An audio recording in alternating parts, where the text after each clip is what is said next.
The quest for the 24 gemstones. Prologue, the assignment.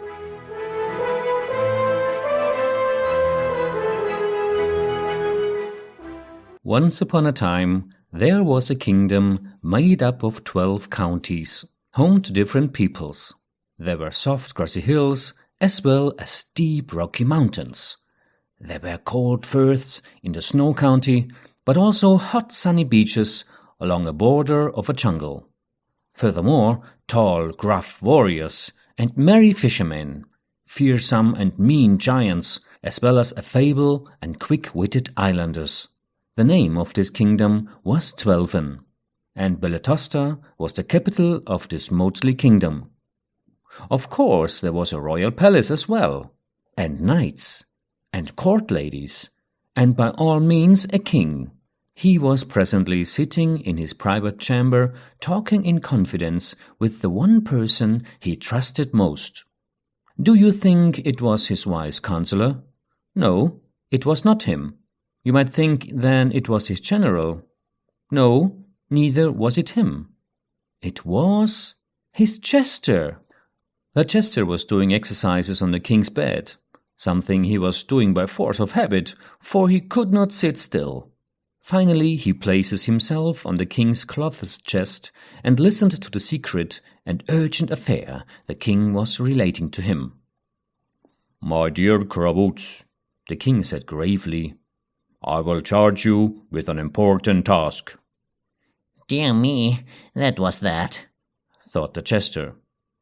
"My kingdom is in great danger."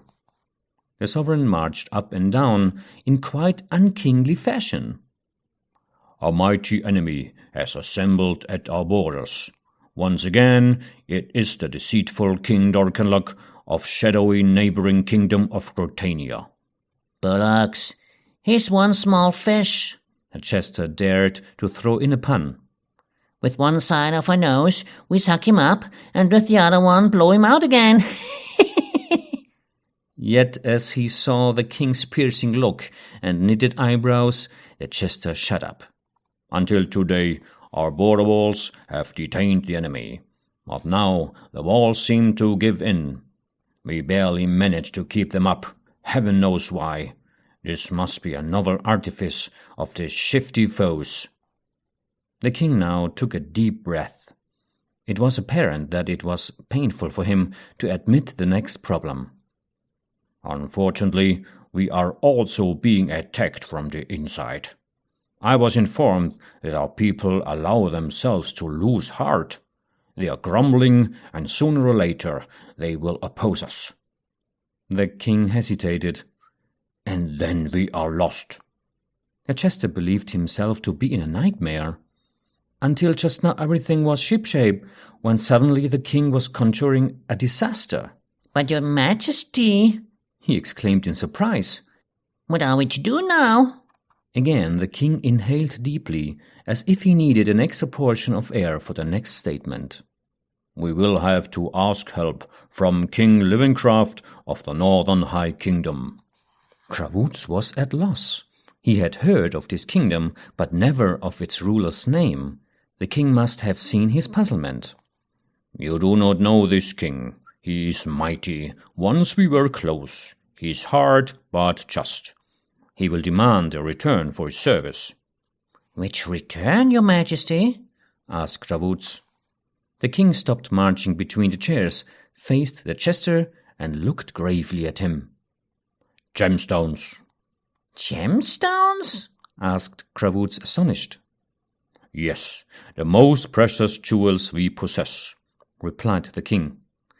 "But your majesty," the jester dared to throw in, "there are no gemstones in our kingdom. There might be gold and silver, but surely not jewels." "But there are," retorted the king. "They are hidden, but they are there. This is what makes them so precious." If the king said so, it must be true. He was the king after all. If he said something, then it was true, even if it was not true. But that was another matter altogether. "I want you, my jester, to set off together with Whispered, the court scholar, Commander Yogurt of the royal army, and my best guard Ronder. You are to bring me the 24 most precious gemstones from the 12 counties of my kingdom. You shall give them to King Levencraft as a recompense for his service. I trust you fully. You might be but the jester, but I know you are no fool. In fact, you understand more things than most learned people. You are clever, and you have the ability to find out secrets playfully. The sage whispered will guide you to the various counties. He knows about their secrets, plus he is the best explorer. Commander Yogurt will find the best route, and my most trusted guard Rhonda will protect you. Pack your belongings, we do not have time. Report to Yogurt at once.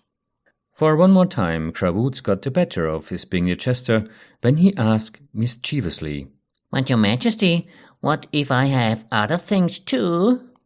A scowling look from the king gave him to understand that the king was not in a playful mood. Quickly the jester, an envoy now, tried to take to his heels. He went for the greatest adventure of his life.